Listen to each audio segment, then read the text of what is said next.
Okay, so we'll start with question number 8 today.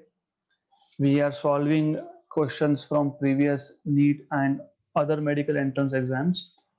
Which of the following is not due to total internal reflection? Brilliance of diamond is because of total internal reflection, क्योंकि light एक बार अंदर गया तो वो multiple times reflect होता है internally, इसलिए diamond shine होता है. वर्किंग ऑफ ऑप्टिकल फाइबर हमने ऑलरेडी देखा है, it is due to total internal reflection.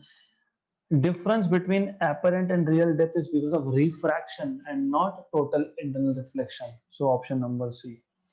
Mirage on hot summer days. Mirage का मतलब ये होता है कि जब गर्मी में very soon अप्रैल के आसपास आपको देखने को मिलेगा that when you are going on a street तो ऐसा रोड के ऊपर you can see some kind of image formed, है ना, तो वो होता है mirage. 10th number, the speed of light in medium m1 and m2 is 1.5 into 10 power 8 meter per second and 2 into 10 power 8 meter per second respectively. A ray of light enters from medium 1 to medium 2 at an angle of incidence I, medium 1 to medium 2. Okay, if the ray suffers total internal reflection. Question पढ़ते time ही समझ आना चाहिए था कि medium one जो है M1 जो है वो डेंसर मीडियम है. क्यों? क्योंकि टोटल इंटरनल रिफ्लेक्शन का कंडीशन क्या था, the ray has to travel from denser to rare. फिर भी नहीं समझा होगा तो doesn't matter. What you can say is v1 velocity in medium one is less than, correct. और आपको ऑलरेडी पता है refractive index is inversely proportional to velocity, क्योंकि speed of light in vacuum to that of medium. तो अगर velocity कम है तो refractive index ज्यादा है. इसका मतलब second medium is is refractive index second medium is less than, मतलब of first medium is greater than second, correct. तो पहला मीडियम डेंसर है. Only in that case you can have total internal reflection. आपको I की value पूछी है, कुछ नहीं. तो आपको पता है कि टोटल इंटरनल रिफ्लेक्शन होने के लिए angle should be minimum critical angle, minimum critical angle. और आपको क्रिटिकल एंगल का फॉर्मूला पता होगा, ऐसा मेरा अजम्पशन है. तो आपको याद होगा रिफ्रैक्टिव इंडेक्स आप लिखते हो of medium two with respect to one as 1 upon sine of critical angle. तो आप यहां से लिख सकते हो sine of critical angle is 1 upon refractive index of medium two with respect to one. मतलब I C is equal to sine inverse of 1 upon critical refractive index of two with respect to one, which is equal to, आपको मैंने बताया था कि refractive index of medium two with respect to one is medium two upon one, तो ये ऊपर जाएगा, right.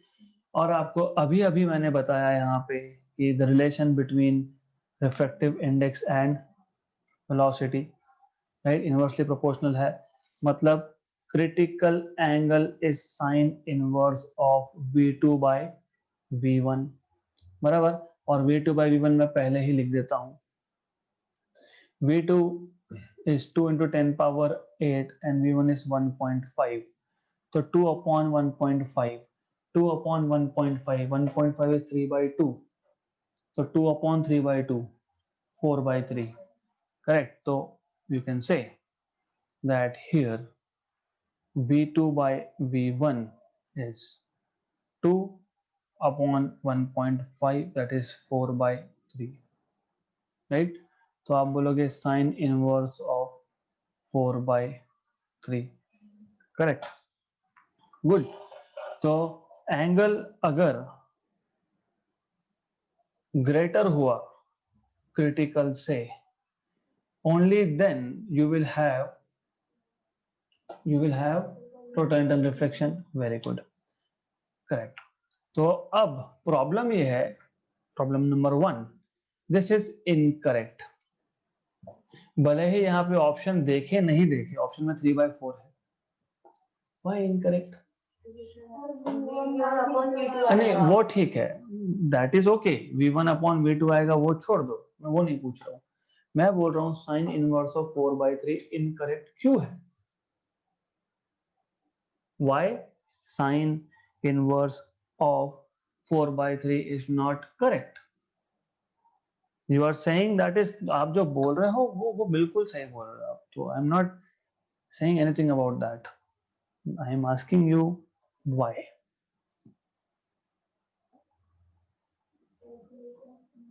नहीं, what is the maximum value of sine that you can have? What is the maximum value of sine theta? -1 to 1. 4/3 is greater than 1. हाँ, तो mathematical background चाहिए। The moment I was writing sign inverse of 4/3, immediately समझना चाहिए कि हो ही नहीं सकता ये, क्योंकि साइन की वैल्यू 1 से ज्यादा होती नहीं। 4/3 हाउ मच? 1.33। हाँ, तो this should be the level of your understanding here. तो अब आप ओवरऑल गलती कहाँ हुई है वो देखना पड़ेगा। कहाँ गलती हुई फिर? कहाँ गलती हुई?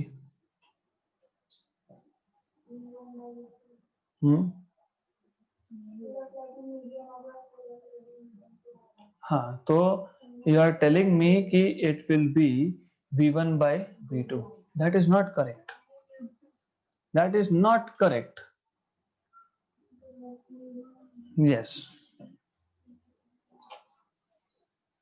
हाँ, चैट ओपन है, बताओ।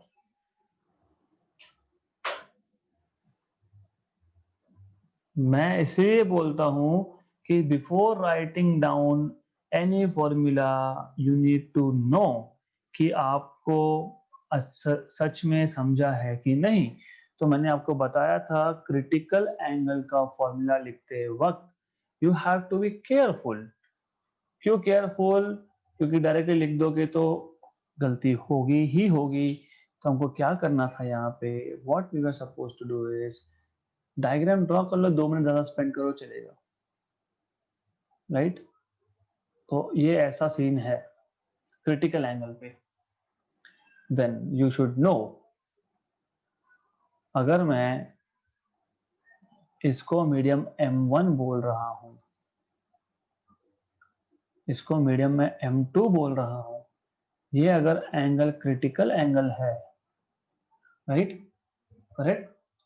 What is Snell's law? Refractive index of medium 1 into sine of this, refractive index of medium 2 into sine of 90। तो फिर आप बोलोगे sin IC is equal to μ2/μ1, but mu is inversely proportional to velocity, तो V1/V2। इसका मतलब IC is equal to sin inverse of V1/V2, and V1/V2 is 1.5 upon 2, that is 3/2/2, मतलब 3/4, है ना? तो ये आ गया आपका IC is equal to sin inverse of 3/4। तो डायरेक्टली फॉर्मूला लिखना नहीं। क्यों? हमने वो डिराइव करते टाइम पे, जब हमने डिराइव किया था तो वो कंडीशंस हमने अलग ली थी, करेक्ट? हमने कैसे डिराइव किया था? हमने बोला था कि बाहर का मीडियम जो है, आउटसाइड मीडियम इज एयर, और मीडियम 2 एयर, उसको 1 बोल दिया था हमने। यहाँ पे वैसा है क्या? यहाँ पे नहीं है वैसा।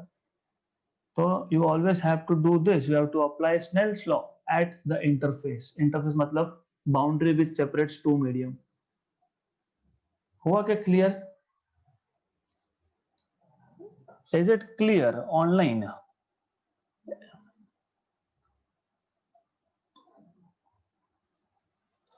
ओके, तो if it is clear, good. तो अभी I should be greater than IC, मतलब it should be greater than sin inverse of 3/4. तो for the ray to suffer total internal reflection, angle of incidence should be equal to or greater than sin inverse of 3/4. Option number C. This is a very good question. A plano-convex lens fits exactly into a plano-concave lens. Their plane surfaces are parallel to each other.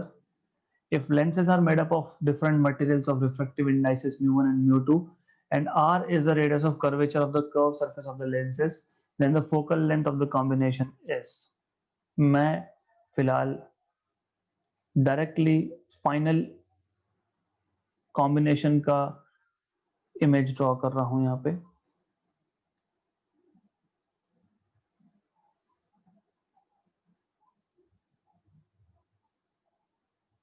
Okay, तो according to the given question, एक plano convex lens था, this one with refractive index mu1, दूसरा plano concave lens था, right, good. इन दोनों को हमने combine किया, एग्जैक्टली मैच हुआ है, दे फिट एग्जैक्टली। मतलब ऐसा है कि दिस वाज वन लेंस,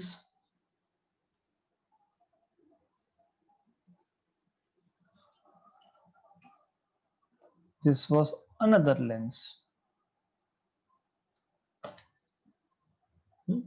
अब मैंने इन दोनों को कंबाइन किया है, तो finally I am getting this kind of structure. So this plus this is equal to this, right? Good.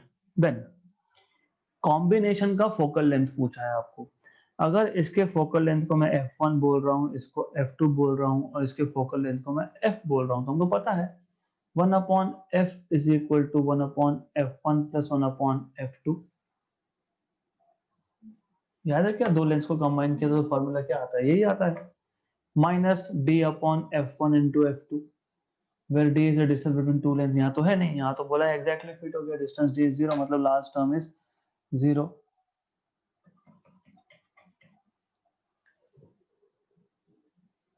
Clear. अभी पहले लेंस का फोकल लेंथ अगर आपको निकालना होगा, मतलब f1 फाइंड करना होगा, मतलब इसका अगर आपको फोकल लेंथ फाइंड करना है, तो what you need to know is, पहले सरफेस का radius r1 is, what is r1 here,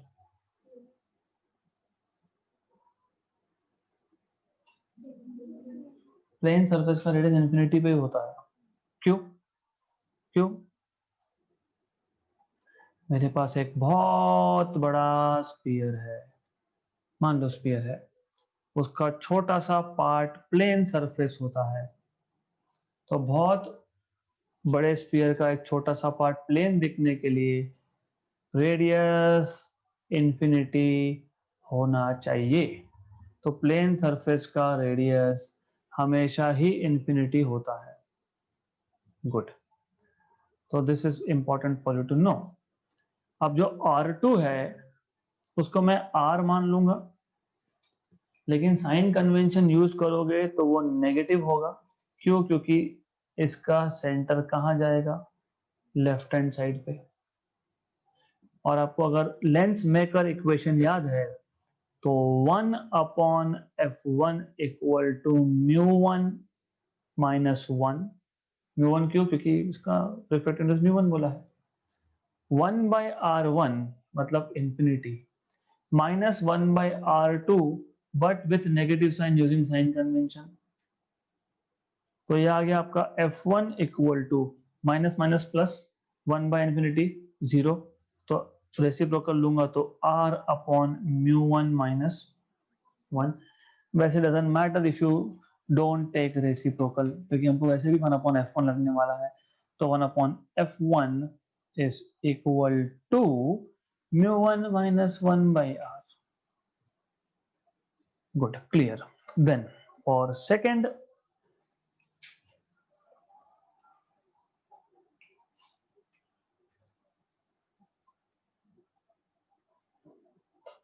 this one.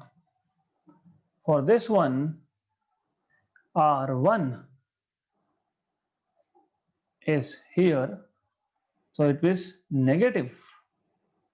क्यों नेगेटिव? इसका तो पहला ही सरफेस का सेंटर लेफ्ट हैंड साइड में गया, and R2 is infinity.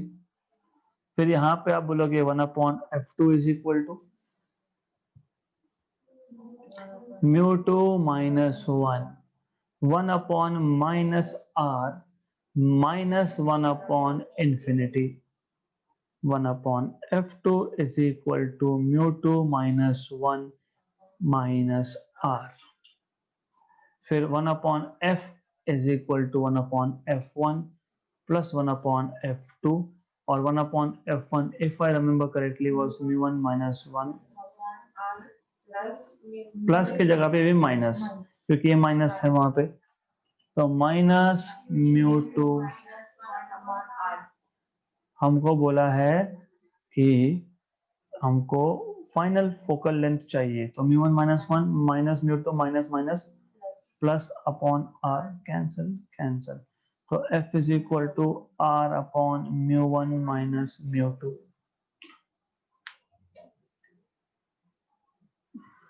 r upon mu1 minus mu2. This is how you solve this question. Simple है, right? सिर्फ question को अच्छे से समझना, पढ़ना, ये इंपॉर्टेंट है। Next question, a biconvex lens has a radius of curvature of magnitude 20 centimeter.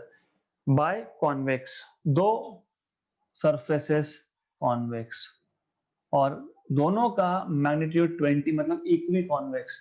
और मैग्नीट्यूड 20 क्यों बोला? क्योंकि पहले सरफेस का रेडियस r1 तो पॉजिटिव आएगा और दूसरे का r2 नेगेटिव आएगा, तो इसलिए उन्होंने बोला है कि mod of r1 mod of r2 is equal to 20 centimetre. Which one of the following options describe the best describe best the image formed of an object of height 2 centimeter placed 30 centimeter from lens? मतलब basically क्या है कि image का information पूछा है आपको in short. तो सबसे पहले अगर आपको याद होगा, मतलब दिया क्या है आपको, दिया है ऑब्जेक्ट का हाइट, और ऑब्जेक्ट हमेशा हम प्रिंसिपल एक्सिस के ऊपर रखते हैं, मतलब पॉजिटिव लिया जाता है, साइन कन्वेंशन। और बोला है ऑब्जेक्ट को आपने 30 सेंटीमीटर पे रखा है, राइट? आपको पूछा है इमेज का नेचर और इमेज का साइज, तो मतलब मेरा इंटरेस्ट आई में भी है, I need to know what is I, right? Correct? Good.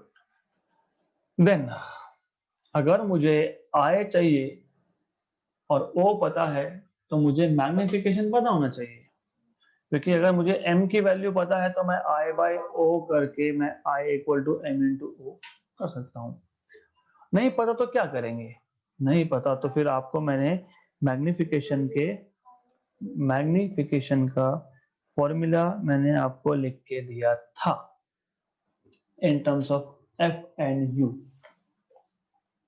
अगर नहीं आना है तो डजंट मैटर, ओके, आप बोल सकते हो V by U, that is fine, लेकिन थोड़ा याद रहेगा अगर, तो फिर एक फॉर्मूला था, if I am not wrong, yes, F upon F plus U।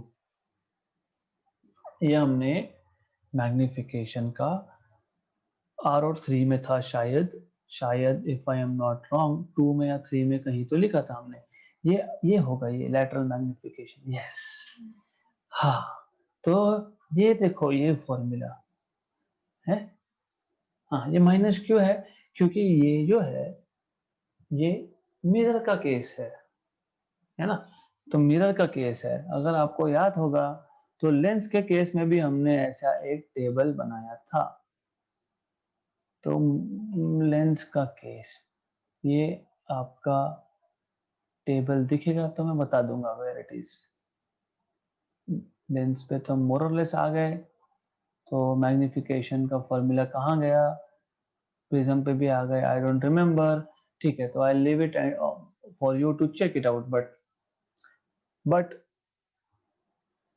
We have use this formula. Okay, F upon F plus U. और ये जो F upon F plus U आता है, जितने भी फॉर्मूलाज हमने बनाए थे, I told you that you have to use sign conventions, मतलब जनरल फॉर्मूला बनाए थे, तो ये जनरल फॉर्मूला है, that's what I am saying. देखो अब मुझे आई फाइंड करना है, ओ दिया हुआ है, यू दिया हुआ है।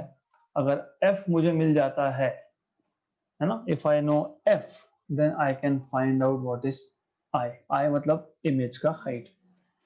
आपको radius of curvature of lens दिया है, और आपको how how do you find? हाँ, फाइन, मैंने शॉर्ट ट्रिक बताया था आपको, लेकिन I want you to tell me how to find out F formula.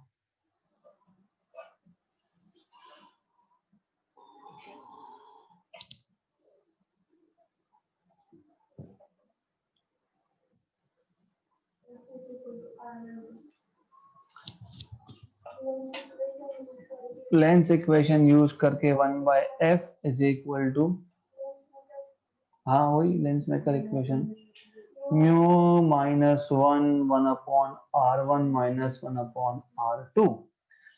Two of you said already कि शॉर्ट ट्रिक बताई थी, मैंने आपको बताया था when this condition is true. कौन सा कंडीशन? जब दोनों साइड का कर्व सरफेस का रेडियस सेम हो, तो उस केस में f इक्वल टू r आता है for a glass lens. That is why I was telling you कि फॉर्मूला बताओ। नहीं, जिसको याद होगा मैं वापस रिपीट करता हूं, you have to keep revising, you have to keep practicing. When mod of r1 equal to mod of r2 equal to r, तो 1 by f is equal to mu minus 1 by r1। r1 is positive and r2 is negative, तो ये minus minus हो जाएगा बाद में plus. तो आपको मिलेगा 1 by f equal to mu minus 1 into 2 by r। फिर म्यू अगर ग्लास का रहा, ग्लास का रिफ्रैक्टिव इंडेक्स कितना होता है? 1.5। 1.5 माइनस 1 इज 0.5 इंटू 2, मतलब ऊपर 1 नीचे r, तो f is equal to r। Okay, तो under that condition you can write down f equal to r। तो you can say f is equal to r is equal to 20 centimeter if mu is 1.5। Correct? बोला नहीं है तो assumption लेना पड़ेगा, नहीं तो रिफ्लेक्टिव इंडेक्स की वैल्यू नहीं पता होगी तो there is no way of finding out F, find नहीं कर सकते आप। Correct, good.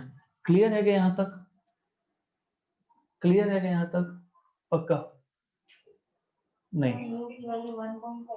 देखो मैं वापस बता रहा हूं, थोड़ा सा right from scratch, let us start from scratch. Question में क्या क्या बोला है, क्या क्या पूछा है, ये उस पर ध्यान दो। बाय कॉन्वेक्स लेंस का रेडियस ऑफ कर्वेचर का मैग्नीट्यूड है 20। तो मैग्नीट्यूड 20 मतलब मैग्नीट्यूड बोला है, मतलब दोनों के दोनों साइड्स का रेडियस सेम होगा। First thing, which one of the following options describe best the image form of an object of height? Object का साइज दिया हुआ है, राइट, और कहाँ प्लेस किया गया है 30 सेंटीमीटर में। मैंने फिलहाल कोई भी साइन कन्वेंशन यूज नहीं किए है। हमें पता है कि मैग्निफिकेशन था I by O F upon F plus U, ये जनरल फॉर्मूला है।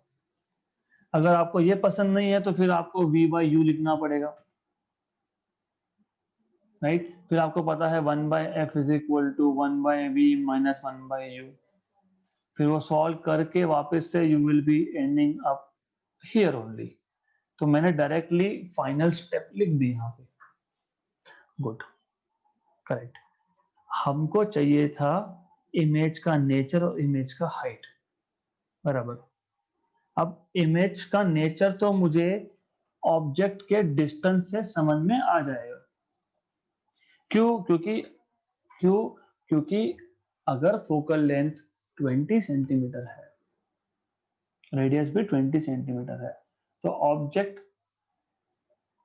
Object is at a distance which is more than centre of curvature, more than radius, बराबर। हाँ, तो ऐसे केस में इमेज का नेचर क्या होता है? Real, inverted. रियल इन्वर्टेड, तो दो ही केस है। You need to remember this. If the object is placed beyond the radius of curvature, the image formed is inverted real and magnified of, मतलब basically मैंने magnified बोल दिया, नहीं बोलता तो फिर सॉल्व करते।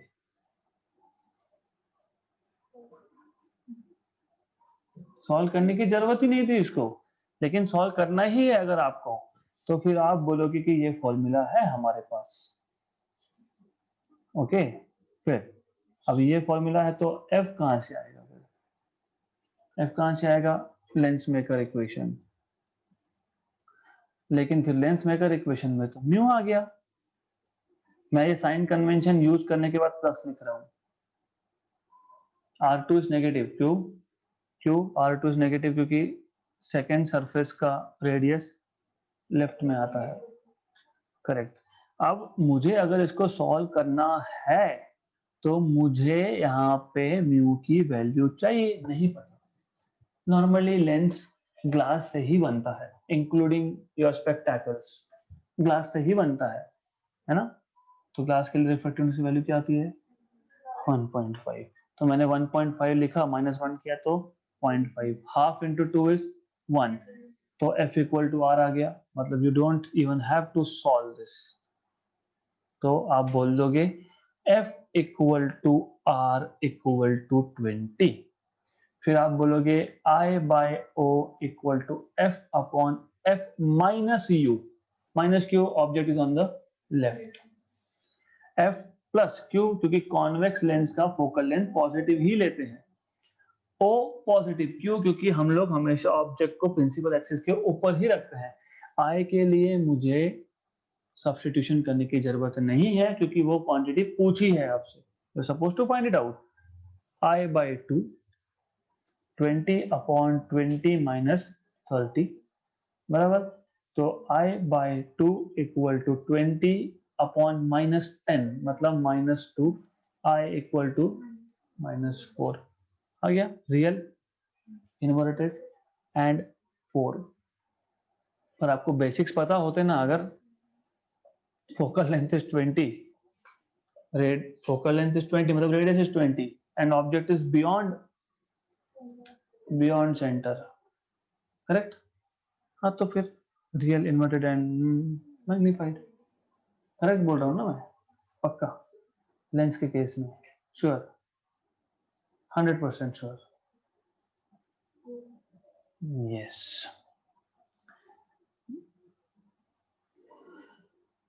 फिर मुझे तो फिर in that case I have to tell you ray optics totally again. यहाँ पे जब भी लेंस के केस की बात कर रहा हूं मैं, लेंस के केस में ये आ गया फोकल लेंथ।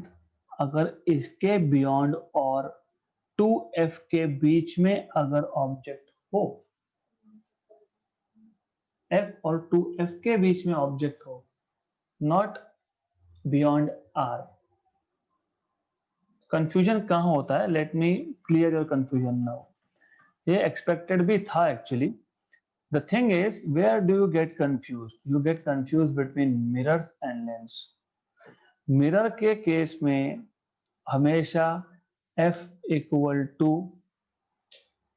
r/2 होता है, मतलब रेडियस लिखते टाइम में 2f लिखता हूं हमेशा।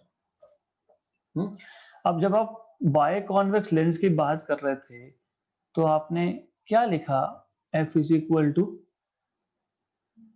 r, है ना?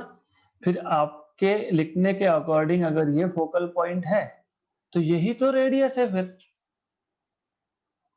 ये रेडियस दोनों साइड का कर्वेचर मिला के होता है। कंफ्यूजन कहां नहीं करना, इसलिए मैं बोल रहा हूं कि ध्यान दो। ये कितना डिस्टेंस था अकॉर्डिंग टू द क्वेश्चन? नहीं, 20। तो ऑब्जेक्ट अगर f और 2f के बीच में हो, f 20 तो 2f कितना? 40। तो if the object is between f and 2f, ऐसा लिखा है हमने। अभी भी कुछ लोगों को कंफ्यूजन है। और दो सरफेस है, बाय कॉन्वेक्स दो सरफेस है। मिरर के केस में एक ही सरफेस है, इसलिए फोकल लेंथ इज r/2। फिर आप बोलते हो if object is between focal length and radius. Radius मैं क्यों नहीं लिखता हूं, 2f लिखता हूं? क्योंकि फिर लेंस का केस और मिरर का केस एग्जैक्टली सेम बन जाता है। तो instead of writing object between f and r, you should be writing object between f and 2f. When the object is between f and 2f, image is real, inverted and magnified. Clear हुआ क्या सबको? थोड़ा सा doubt है अभी भी। Let's focus on case of concave mirror. No problem, I can take it as many times as needed. Concave mirror. Object at infinity, image is formed at focal point. Point image, magnification less than 1, point diminished, real inverted PD. Correct. Object beyond center, मतलब object distance greater than 2f। r मत use करना, r use किया तो गए काम से। इन that case image is real inverted diminished between f and 2f. If the object is at center, image is formed at center, and the image size and the object size, they are exactly equal. बराबर? तो मान लेना इसको कि ये ठीक है, doesn't matter. yes, तो ऐसा मतलब u इक्वल टू 2f, तो v equal to 2f, real inverted same size. अब जब आप ऑब्जेक्ट को f और 2f के बीच में रखोगे, पहले अब तक क्या होता था? Point diminish same size. अब it will be real inverted magnified. खत्म क्वेश्चन। क्यों क्वेश्चन खत्म? क्योंकि कॉनकेव मिरर मतलब कॉन्वर्जिंग सिस्टम होता है ना? और कॉन्वेक्स लेंस भी कॉन्वर्जिंग होता है, मतलब ये इसके सारे कंडीशन एज इट इज आप लेंस पे अप्लाई कर सकते हो। अब क्वेश्चन पढ़ो, अब आपको समझ में आ जाएगा। बाय कॉन्वेक्स लेंस है, उसका by convex lens has a radius of magnitude. Magnitude ऐसा बोला क्या? पहले साइड का रेडियस, मतलब दोनों साइड का सेम रेडियस। दोनों साइड का सेम रेडियस हो तो फोकल लेंथ क्या होता है? Equal to R. मतलब फोकल लेंथ कितना हो गया? 20। ऑब्जेक्ट कहां पे रखा है? 30. 30. F is 20. 2F is 40. Object is at 30. Object is between 20 and 40. Real inverted magnified कोई सॉल्व करने की जरूरत है नहीं. ऑप्शन नंबर डी है. खत्म question. Why you want to waste paper? We should be science student है ना, तो save paper. Good. Two identical thin plano convex glass lenses. Identical. Identical मतलब refractive index same. Identical मतलब focus focal length same. Okay, good. So each having radius of curvature 20 centimeter are placed with their convex surfaces in contact at the center. The intervening space is filled with oil of refractive index 1.7. Easy question. दो plano concave convex, ये है plano convex. एक surface plane, दूसरा surface convex, और ऐसे दो है हमारे पास. ऐसे दो है. ऐसा उसको रखा है. According to the question, each having radius of curvature. अभी तो लॉजिकली नहीं, F इक्वल टू आर नहीं, F इक्वल टू और बाय कॉन्वेक्स में होता है. यहाँ पे क्या होगा प्लानो कॉन्वेक्स के लिए? 1/f is equal to mu minus 1. R1 is infinity, R2 is minus R. तो 1/इंफिनिटी माइनस माइनस, तो F 1/f is equal to mu minus 1/r. अगर ग्लास है तो 1.5 माइनस 1 0.5 मतलब 1/2 मतलब 1/2r. तो F is equal to 2r. Plano convex F equal to 2r. Good. तो अब इन्होंने बोला है कि इन दोनों को हमने कांटेक्ट में रखा है सच दैट, है ना, are placed with their convex surfaces in contact. मतलब कॉन्वेक्स सरफेस कांटेक्ट में है. अगर प्लेन सरफेस कांटेक्ट में होते तो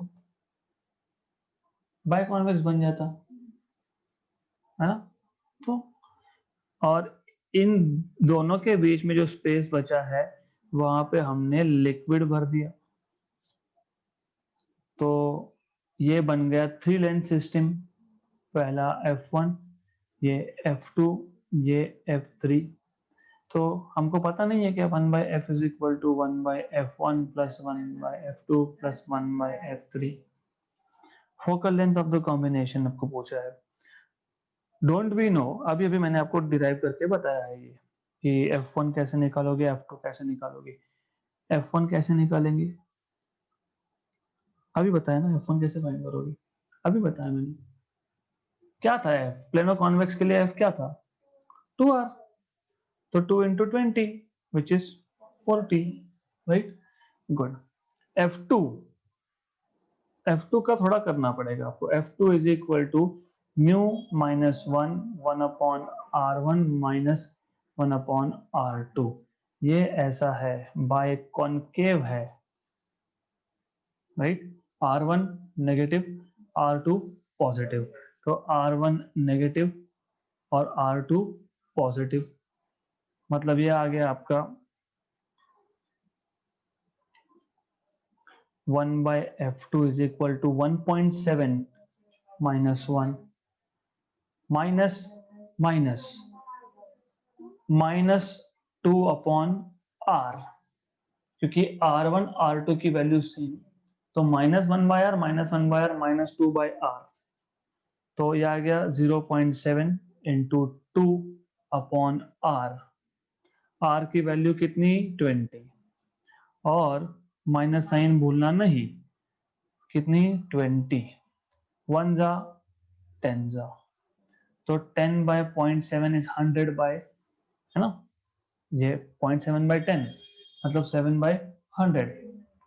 रेसिप्रोकल मतलब F2 is equal to -100/7. Good. Then अभी F3 बोलने की जरूरत नहीं है मुझे. दो सेम लेंस थे ना, वो बोला है ऊपर आइडेंटिकल, राइट। और पॉजिटिव क्यों लेंगे, क्योंकि प्लेनो कॉन्वेक्स है, कॉन्वेक्स वर्ड आया मतलब कॉन्वेक्स का फोकल लेंथ हमेशा पॉजिटिव होता है। जागते रहो, गुड। तो ये आपका आएगा,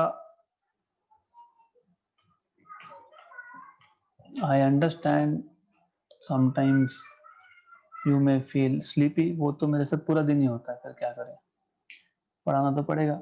1/40 माइनस 100/7 प्लस 1/40, 2/40 माइनस 100/7, तो क्रॉस मल्टीप्लाई, तो इसको 1/20 करके करते हैं तो इजी होगा। तो 7 माइनस 200 अपॉन 140, तो ये आपका आएगा माइनस 193 अपॉन 140, ये 1/f है, तो यस, तो f will be 140/193 with a negative sign। अभी ऐसा कुछ आंसर मिल रहा है क्या, देखो नहीं मिल रहा है, क्यों नहीं मिल रहा है, कहाँ गलती हुई कैलकुलेशंस पे, कहाँ पे,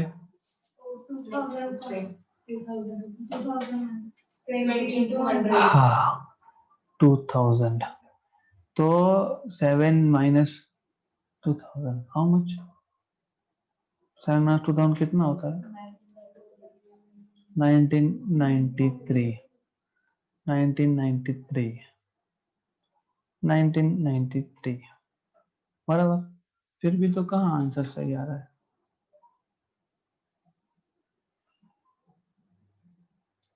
कहाँ गलती हो गई, छोटे छोटे मिस्टेक्स। लुक हियर, हियर 7/100, तो ये जो है, ये छोटे छोटे गलती जो है, it can actually give you wrong results. तो ये आप अच्छे से सॉल्व करो। तो f1/f2 ये आपके पास आया था -7/100, तो मुझे यहाँ पे 1 अपॉन ही पूछा है, 1/f2 डालना है ना, हाँ, तो 1/f2 डालना है, तो यहाँ पे भी -7/100, nothing, only I have the rights to say anything, okay good. आप इसलिए बोले गलती 2/40 minus, good, 1/20, good, 100 minus 20 into 7, 140 upon 2000, that is -40/2000, cancel 1/50 with a negative sign, तो f is equal to -50। ये आ गया आपका ऑप्शन नंबर बी। तो माइनस का मतलब है ये पूरा combination is acting as concave lens. Rule number 1. So this is answer to your question from last session. So when you fill liquid depending on refractive index of which liquid you are inserting, so that liquid will decide कि overall combination will be acting as concave और convex। क्योंकि यहाँ पे effective focal length negative आया, इसका मतलब ये होता है that this system will act as concave lens। Clear? Good. So